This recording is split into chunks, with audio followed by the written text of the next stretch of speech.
Hey, beautiful people. It's Dillis Victoria here, host of What's Your Brand Story podcast. Thank you guys for tuning in once again to another amazing episode. This queen is going to drop some gems. I know it already. I could feel it in my gut. So thank you for tuning in to What's Your Brand Story podcast. It is a year yesterday that I moved back to Savannah, Georgia, but it's a year in March, that this past March, that actually started creating this podcast, and it's been through so many transitions. It went from overcoming challenges to living authentically to starting over in life expert. And when I went back into my journey as a brand manager and brand storyteller, I changed it back to What's Your Brand Story because I felt it was fitting at the time, and those other names of the podcast was no longer who I was. So I just went through a whole transition. So thank you for those who have been rocking with me for this whole year. I appreciate it. So today's episode, we have Coach Coleman. She is Queen, Empress, Goddess, master expert of her craft. And I wanted to invite her on the podcast just to get to know who she is and for her to share her story, her personal story, professional story, all of the good things. So thank you so much for coming on. I appreciate you, Queen. How are you today? Hi, thank you for having me today. As you stated, I am Coach Coleman. I've been a social worker for over 7 years. I I wear many hats. Uh, if there's anything that you want to talk about, want to express, don't hold back because I'm pretty sure I've heard that plus more. It's Mm-hmm. not a surprise. It happens. We're human. Mm-hmm. Don't be because a lot of people hold back because they're timid, Yeah. shy, Yeah. Yeah. or they're still building that trust. Can I trust you with this information? And Mm-hmm. that's one of the reasons I always tell people to get a therapist or get a coach, someone in the profession, because yes, Mm-hmm. you have your brother, you have your sister, you have your cousin, you have your family, your friends that you can talk to, right? Mm-hmm. But you're always holding back. Mm-hmm. There's always this little piece that you feel like, I don't know if I can share this. Will they judge me? Will they tell someone? It's not really confidential, but that's my friend, that's my family. Right. And that's Right. why you go to a professional, Mm-hmm. not necessarily to talk, because you can talk to anyone. Yep. You can get advice from anyone, but to have that confidential piece and Right. to know that they have worked with many people on this level in this Mm-hmm. field or in that section, or maybe that's their particular niche. That's what makes it different from talking to a friend and family versus a professional. Mm-hmm. Agreed. 100%. 100%. So, how did you come about knowing that you wanted to be a coach, or was there like a specific aha moment? Was it something that you went through that was like, yeah, ding, ding, ding, that's my purpose? So this has been my purpose, I kid you not, since middle school. I already knew, hey, I want to go to school for psychology. I went to school for psychology, got my bachelor's degree. Then that's when I switched it up. Like, I love giving back, been doing it my whole life since a teenager, literally. Um, Mm-hmm. so let's do social work. Let's just go Mm-hmm. for that degree. Got my master's in social work. In the midst of that, I was a teacher at a high school for 3 years. And that alone says a lot because you're dealing with the children, the youth, Mm-hmm. you're dealing with the parents, then you're dealing with your coworkers.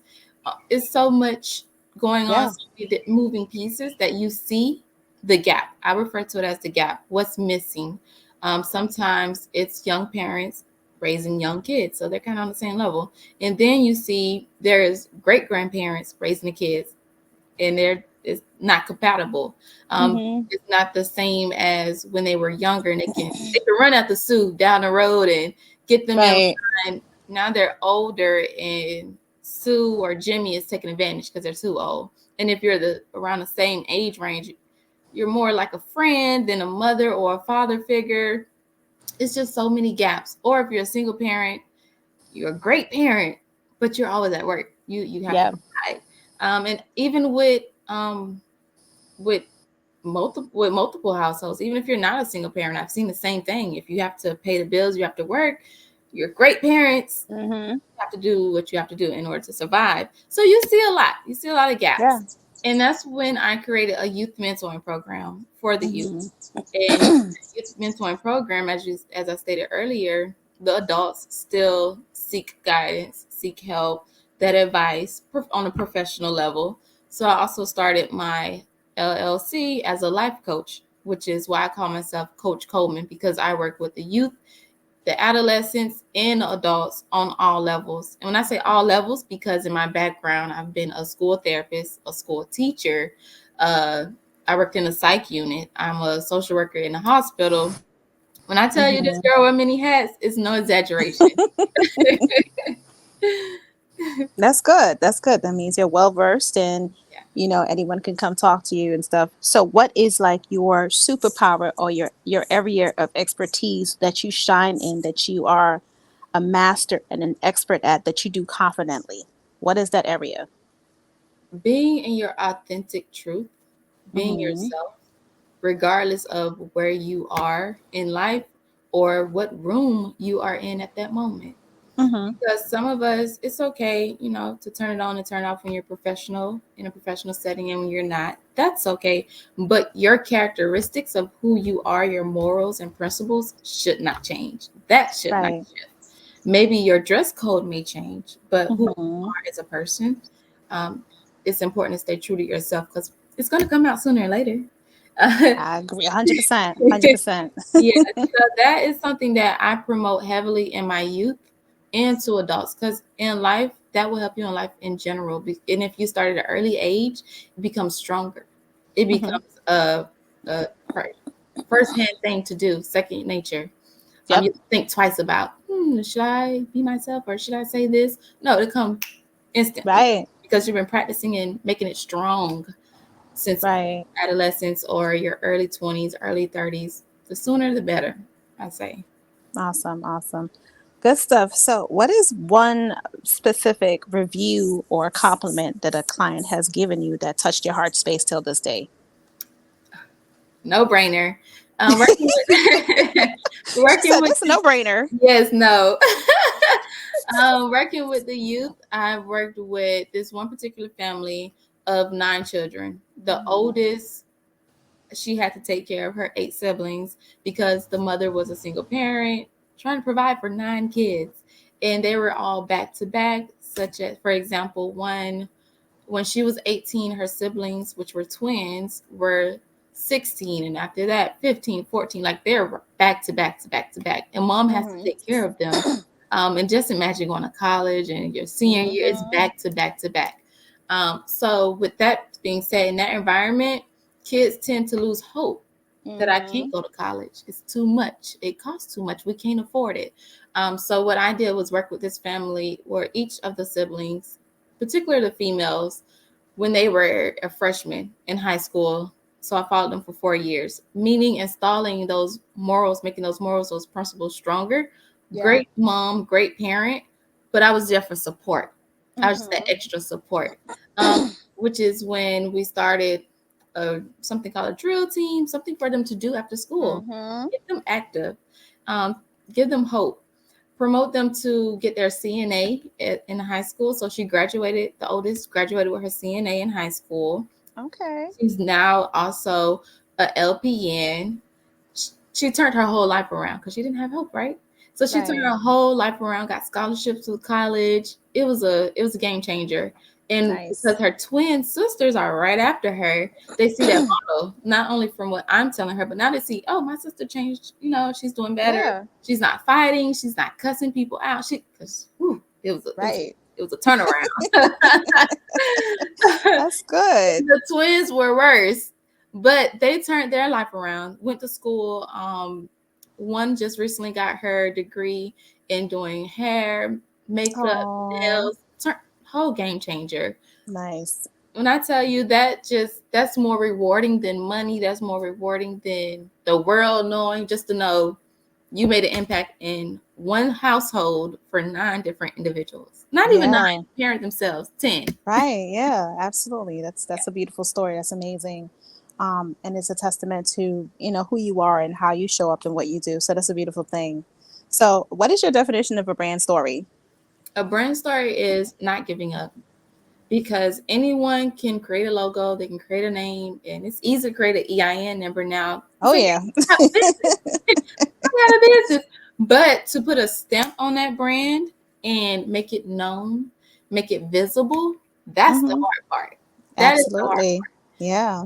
And a lot of people get lost along the way or give up along the way.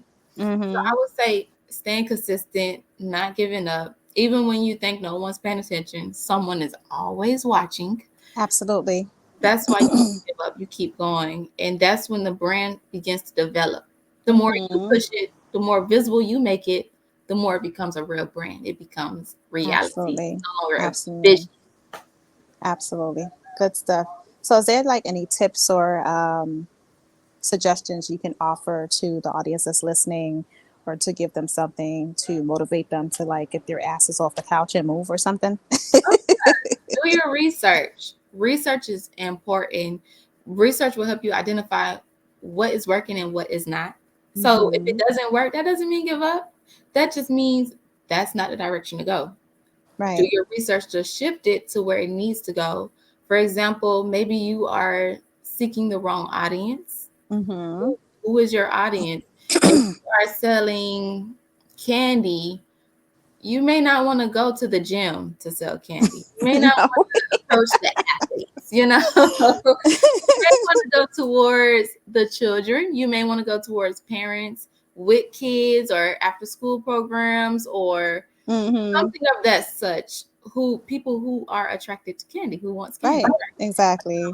The ice cream truck is not driving down the street playing music for the adults. So they're No, really they're doing for it the for the kids. kids. Yeah, because they So know they were like, "Mommy, I want ice cream." exactly. So you Mhm. want to try to engage and attract your audience and engagement. Continue to engage. No one likes a mean girl. No one likes a mean guy.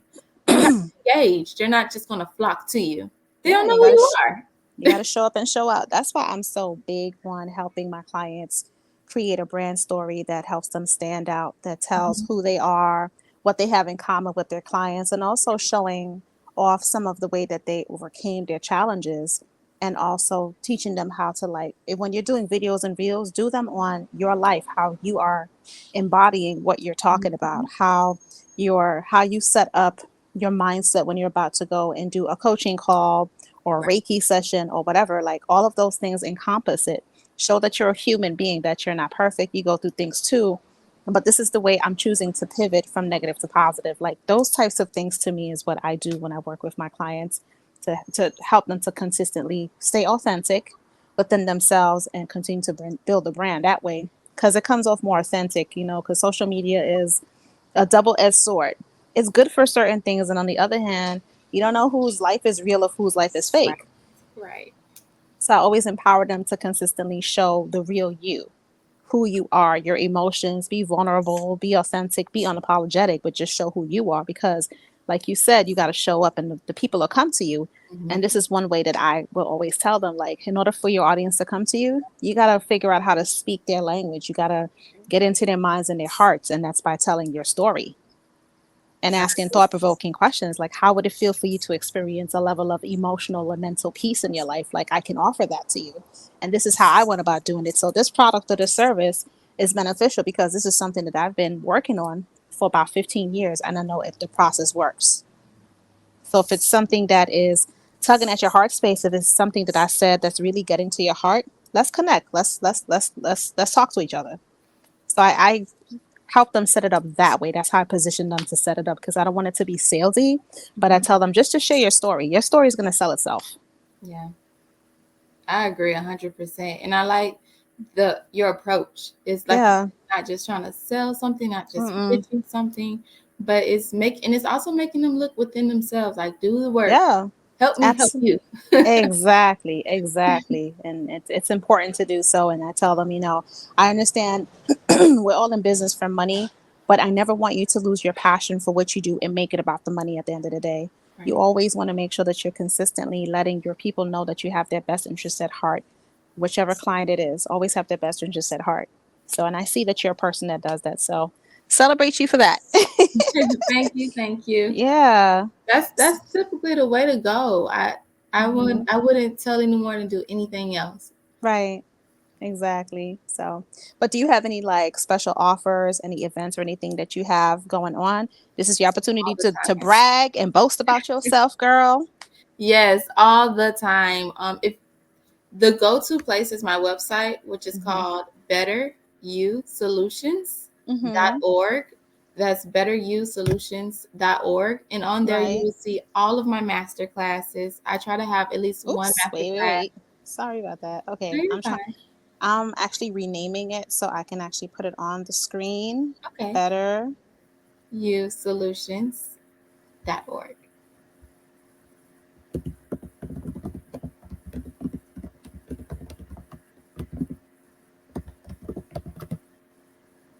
Hold on. So, what made you choose that name, Better You Solutions? The name Better You Solutions came from really, what am I doing for you? What am I Mm-hmm. doing as a service? And it's really to make you better. And I say Mm-hmm. Better You Solutions because the solution is to make you better. Mm-hmm. And it's better. You can be anything you want it to be. If you want to Mm-hmm. look better, let's focus on making you look better, whether it's losing Yeah. weight, changing up your style. If better you is just you want to smell good when you walk out, whatever it takes to make you better, we're going Mm-hmm. to imply that and we're going to promote that to make Yeah. you better. So yes, it's all mental. We talk about mental health. We talk about what's going on, but let's be honest, your appearance also has influence on how you feel. Look good, smell good, feel good. Mm-hmm. Sometimes that weighs a toll on Yeah. individuals. So Absolutely. we we promote anything that will make you a better person. And because I wear so many hats, I some people say, "Oh, find your niche." I agree, find your niche. But for me, I literally work in all areas. So better you can be in the past, I've helped a parent get custody of her kids Mm-hmm. just by providing proof that we were meeting for a year and proof that she has improved with her being stable. And I wrote a letter to the judge for her. So we worked on that for a whole year and she got custody of her kids. And that's what made her better. That's what made her Right. better. Um, for example, another example, I worked with someone, she had a shoplifting problem. Mm-hmm. We talked about that. And what made her better is decreasing, because I have no control. This is me being real. Right. I She didn't stop shoplifting, but she decreased it. It Yeah. major Yeah. decrease. No Mm-hmm. longer a booster. It made Right. it just it died down, and eventually Yeah. it did stop, and that's what made Yeah. her better. So I don't force anything on anyone. And you can't because people have to be open, willing, and ready to do the work when they're ready to do the work. Yes, You can only hold space for them and consistently encourage them and mhm, don't abandon them because that's what they're used to. exactly. And they're at the point where they're going to self sabotage and push you away because it's like, you're not going to hurt me like everybody else and come here and say this, that, next, and the third, and the other. So I'm going to guard my heart and I'm going to test you and push you and see how far I can get. But if Right, I see that you're consistently staying there, and you're in my corner, regardless how many times I cuss you out, how many times I talk bad down to you, and you're still here, then that shows me, okay, I'm in a safe space with a safe person. right, Mm-hmm. right. And it's a non-judgment zone. I don't Yeah, judge. So these people were able to open up to me about these things, you know. absolutely. And that's another important piece of why I say go to a professional to talk about some of these things, because one, we're trained to not judge. Mm-hmm. It Yeah. comes natural for people to judge automatically, but we're trained to not judge, especially in this setting. Um, Mm-hmm. and then it's confidential. We don't we don't discriminate. It's something that I would advise anyone to seek. Even myself, I tell my coaches, therapists, psychologists, it's still good to go talk to Mm-hmm. someone else, because Mm-hmm. sometimes a stranger is the best person to talk to. Yeah. You don't And have to then, worry about them going back and telling out your business to who. right. And I think too for me because I know that traditional therapy doesn't work for me. So I went to a holistic therapist. I went to a hypnotherapist. I went Mhm, to a friend of mine. She does laughing yoga. So mhm. I do things like that because it helps me to have more clarity and I have better aha moments. And I know that those types of holistic approaches when it comes to therapy helps me effectively where I can get the knowledge that I need, but also it helps me to shift and change more effectively than I would in traditional therapy. Not that there's nothing wrong with it because I've tried it, but sometimes it's just trying to figure out what works best for you, where you're going to get the best results, and how, if the person's talking to you, is it'll click better because it's like an alignment with who you are, your Mhm. spirit and your energy as a person.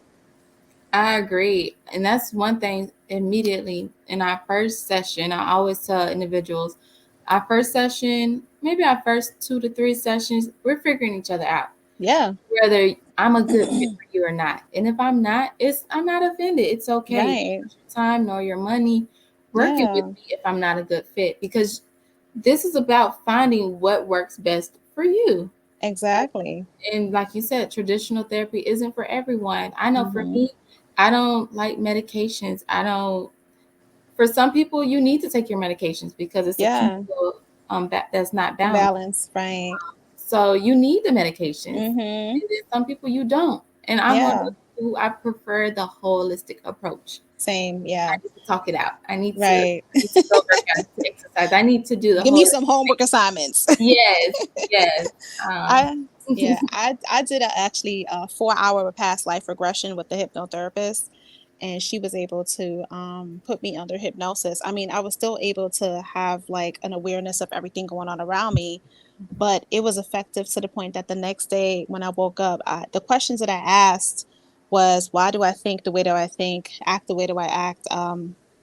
Why do I live the life that I live, and how come my relationships did not work in a lot of different ways? And the next morning I woke up, I had all those answers to the questions. mm, And the downloads was coming so fast, I had to write them down in my notes. And then I realized the parts and roles that I played in every relationship I've ever had, and how I did things, and how there was moments of just not me being inconsiderate, or not honoring my partner's needs, not even saying my needs, not creating the boundaries and non-negotiables, like all of those things. And it just hit me like a ton of bricks just by doing a 4 hour past life regression and being able to see myself from the outside in as opposed to the inside out. And it was a game changer in my life in so many different ways, because now I'm more observant of things around me. I'm more aware of myself and my actions and my attitude. And it also helped me to break a lot of generational curses of which I inherited. that's powerful. That is very Mhm. powerful because I'm pretty sure you're not the only person who has been through that experience. And Mhm. anyone watching now may be able to relate. And you probably Yeah. gave them something a little Yeah. clicked in their head, Abs- like maybe I should try this. yes, exactly. And even with laughing yoga, like that's something for me. I said I'm open to it, but I'm a person, because as entrepreneurs, we tend to take our business serious. So a lot of times the seriousness outweighs the fun. And so it taught me how to learn how to be open to having fun and creating fun, because the first thing that the laughing yoga instructor said was, take your right hand and brush off any self judgment from yourself. And I was like, light bulb, damn, geez, I'm still judging myself. I still want to be a perfectionist. Okay, let me be light and just laugh about it. So those things help me because it automatically gives me the aha moments that I need. And then it gives me an opportunity to navigate differently in how I live my life. True. So it works. Those things work for me. But like you said, you got to do what works for you. And if you know that you're not a person that doesn't like medication, Hmm. try something different. But it's a trial and error type thing. Yes. As long as you're attempting to do something about it, then that's where the beauty and the gift comes in. Because I feel like God, of your own understanding, universe, source, whomever you speak to, will give you what you need and send the right people to you once you're open, willing, and ready to do the work. Oh yeah. I'm a strong believer in that because Mm-hmm. I used to say, "Oh, that was just luck," or "That just happened." No, everything happens for a reason. Absolutely. We as individuals, we don't tend to pay attention or we're not alert as we should, and it just go right by. But 9 times out of 10, when you sit down and think like, "Oh, someone mentioned this before already," or Mm-hmm. "That's why that happened." Mm-hmm. You have to connect the dots. What Absolutely. is this? And that comes along when being balanced. If Mm-hmm. you got to create that balance in your life, like you said earlier.